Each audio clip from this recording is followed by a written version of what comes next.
Hey all, Alex here at your home of the Music Deep Dive, and today it is time for a review of the 1862 novel by Victor Hugo, Les Miserables. So, we talked about Victor Hugo on this channel once before, and you'd be forgiven if you forgot about this because this was about 2 years ago at this point. One of the earlier videos I did on this channel, we discussed The Hunchback of Notre Dame, his 1831 novel. Now, for Western audiences, most people, if you were to ask them to name a Victor Hugo novel, chances are they will name Les Miserables or Hunchback. However, those two novels I think are kind of paired together in the popular consciousness, and it's very easy to forget that both of those novels were written in a very far away from each other from a chronological standpoint, over 30 years actually. And this wasn't initially intended to be the case.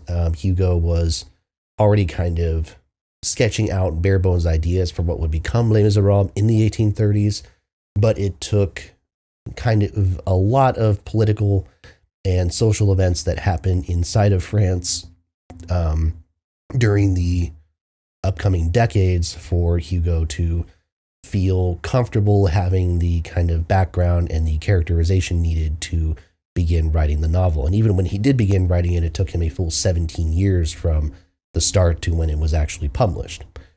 And Les Miserables is an interesting novel in that it was very controversially received when it came out. I mean, remember at this time, Hugo himself was a sort of political exile at that point. He had taken issue with Napoleon III seizing power, and because of that had essentially fled abroad for the upcoming next 15, 20 years or so. And, so Hugo at this point was a very kind of contentious figure inside of contemporary France. So when Les Miserables comes and it's this sweeping novel that, makes a lot of points about injustice in French society and things like that, obviously it received a mixed reception from the aristocracy especially. But since then, of course, Les Miserables has been remembered as perhaps the greatest French novel of all time, and one of the great 19th century pieces of literature. Now, of course, in this day and age, Les Miserables is most remembered for its musical adaptation, which has been also in turn adapted into a film. And from my personal background going in, I had never read the book, and I had never actually seen the musical, but I was familiar with the musical soundtrack. So in that sense, I had a very slight familiarity with kind of the main characters in this and their general role in kind of seeing the plot through. And, sitting with this novel and kind of, immersing yourself in it, I made a point of trying to acquire the Norman Denny translation because my understanding is that that translation is unabridged, or perhaps at least less abridged than a lot of the other translations that are available. And much like my reading of Dumas' Count of Monte Cristo, I wanted to make sure that I, as much as possible, was trying to read the kind of fully unedited, unhindered thoughts of Hugo and the narrative of Hugo, so I could better appreciate the narrative. Now, what I will say is, compared to Count of Monte Cristo, where I genuinely think that every page is pretty much essential in that one, Hugo uses a lot of Les Miserables to kind of go on diatribes about different political points, writing kind of essays, and at one point does this very lengthy description of the Battle of Waterloo. And, that's interesting and not necessarily essential for appreciating the story. So I can see more of an argument for reading an abridged version of this novel compared to other ones. And that said, much like Count of Monte Cristo was for me when I first read that, I came away from Les Miserables pretty much floored. I knew that the characterization and the lead characters in this are some of the strongest lead characters that we've encountered so far kind of in this project. But really seeing the development of them over time was, I think it hit in kind of a new level, particularly the character of Jean Valjean. Jean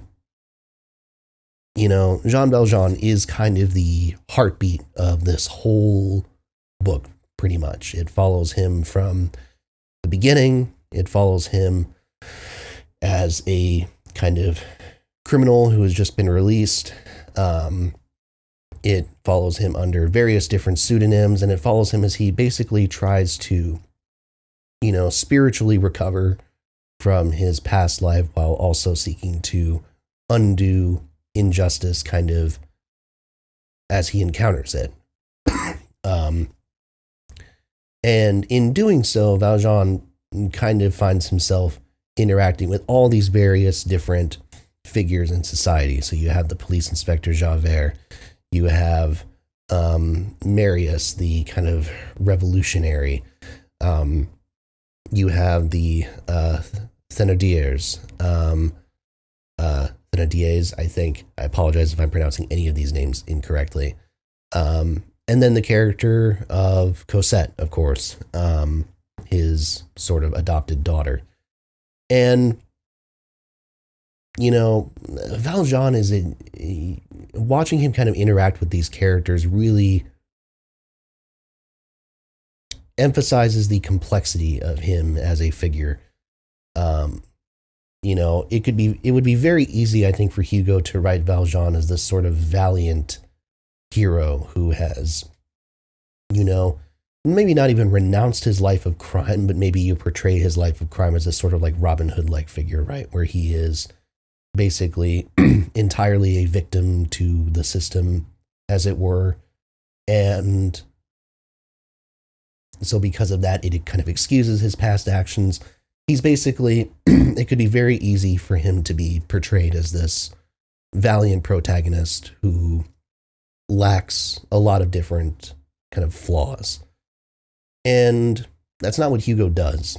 Valjean, throughout this entire narrative, is battling this kind of crippling, this crippling sort of war with himself over what morality means. He's committed to this sort of spiritual goodness and finding spirituality and doing good deeds there. But in the other sense, you get the sense that he is still only barely shackled to that life. He's still only barely tethered to it. And that it would be very easy for him to fall into the depths of depravity again if he is pushed in any one direction. So one of the kind of main tug of wars towards the end of the book is, of course, when his daughter grows up, falls in love with the character of Marius, and Valjean essentially has to kind of deal with the fallout of that, which is, on the one hand, Cosette, he's given up his life to raise her, and to lose her would be losing that last thing that tethers him towards goodness and a life of peace and what have you. But on the other hand, what can he do to prevent that doesn't violate his sort of spirituality and his goodness in that sense? And that back and forth, I think, is, it's powerful stuff. And if you've not read the actual novel, how all the stories kind of culminate and how they all kind of interact together, is it a happy ending? No, not necessarily. But it comes together in a way that doesn't feel undeserved. It's, I think, one of the most satisfying and affecting climaxes in any of these major novels that I've read so far. Obviously, the whole kind of idea behind this novel is themes of revolution. It starts in a war, in an era that is, immediately post-Napoleon. So we're long past the French Revolution. We're long past kind of the Napoleonic years. We're now in an era of France where things are kind of uncertain, things are changing, and eventually all this unrest that is kind of hinted at towards the beginning ferments into an actual kind of violent uprising towards the end. And you get to see all the kind of machinations that build up towards it, especially during the second half of the book when the character of Marius is introduced, and you get to see these kind of steps that are taken towards the actual revolt, as it were. And yeah, I think as a work of kind of as far as outlining those kind of political lines, those political fault lines, and understanding kind of the social inequities that come with that and the mistreatment of more kind of marginalized and poorer folks in that era of France. I think Hugo does a really strong job at conveying those types of ideas. And I think that's also an argument in favor of some of the longer pieces, the essays and things like that, that Hugo also included with the original copy of the novel, right?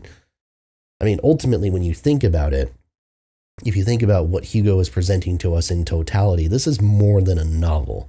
This is a creed. This is a political statement of someone who is a great storyteller, someone who was, in Hugo's case, immersed in politics himself, someone who knows the game. And so in many ways, this feels almost like a definitive statement from Hugo himself. So in order to appreciate fully the greatness of Les Miserables, you need to kind of reckon with the perspective of Hugo, what his background was, and kind of how that informs this whole mammoth piece that he's presented to you right here. So in that sense, if you kind of treat it as part like, philosophical mission statement and part novel, it sort of baffles you even more just how effective it is. And the fact that I think you could probably take either piece out of context, read his statements, or read the novel out of the context of everything else and still come away with a strong appreciation of what he's trying to go for. I think that is also a testament to what Hugo was able to do as part of this narrative and how strong of a storyteller he was. I think the writing itself is really engaging. I think the Norman Denny translation is excellent. I know Denny says in the introduction that he, very much was trying to, it's an older translation, but he's very much trying to get at the heart of what Hugo was going for in his words without trying to do just a literal word for word translation like a lot of others were. And I mean, I don't know French, so I can't speak to that myself, obviously, but I think he does a really effective job. And I think his, it's not clunky in any way. I think the verbiage makes sense, and you still have that sense of like literary turn of phrase and kind of effectiveness in that way that I think really works in a strong way. So again, we talk about the length of this novel. This is massive. And I think that's what makes it kind of easy for people to be turned off of it. I mean, that's part of why I never read it for a very long time, was the fact that this is even a very condensed version of it still will run 900 pages pretty easily. But what I'll say, and same thing with Count of Monte Cristo again, is that the fun part about these longer novels is that, when they are done well, when they are done by people like Dumas and Hugo, two of the best to ever do it, allowing these stories time to breathe and allowing time to sit with these characters and the ideas that they are sharing serves the plot well. And I think in some ways it allows these novels to not feel as long as maybe they should. I never felt, even though it took me a couple of weeks to finish this, I never necessarily felt the length of this book. I never felt like it was a struggle to get through. I always felt engaged by the material. I always felt, at least a sense of suspense, which to me is in part a product of how well the main characters are written. I've only talked about Valjean, but I mean, I think the character of Marius is could very easily be a one-dimensional hero character in his own right, but I think he has his complexities.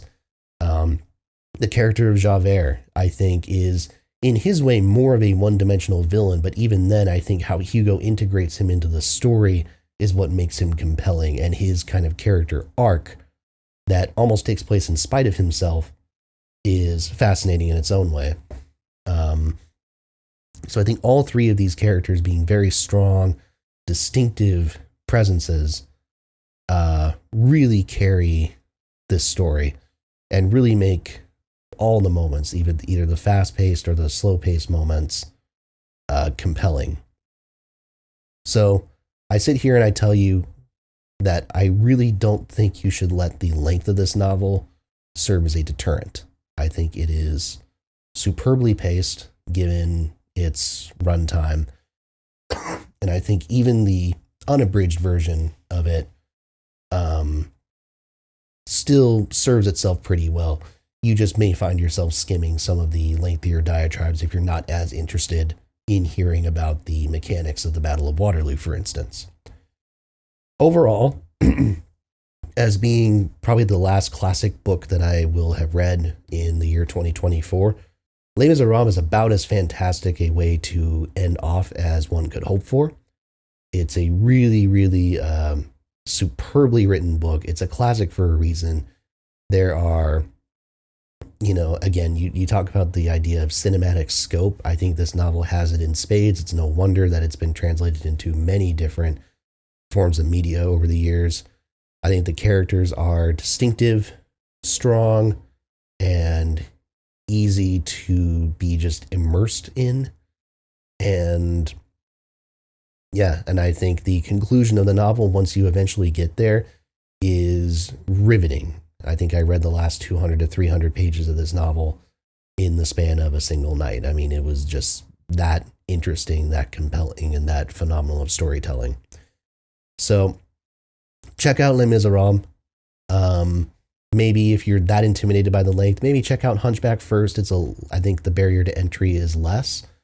But I would say, and keep in mind, I thought Hunchback was superb, but if I had to pick between the two, I would say I think Les Miserables does more with what it has, and I think is a little bit more of kind of a singular story, a singular achievement, not just in Hugo's career, but in the history of literature in general. It's as good as advertised.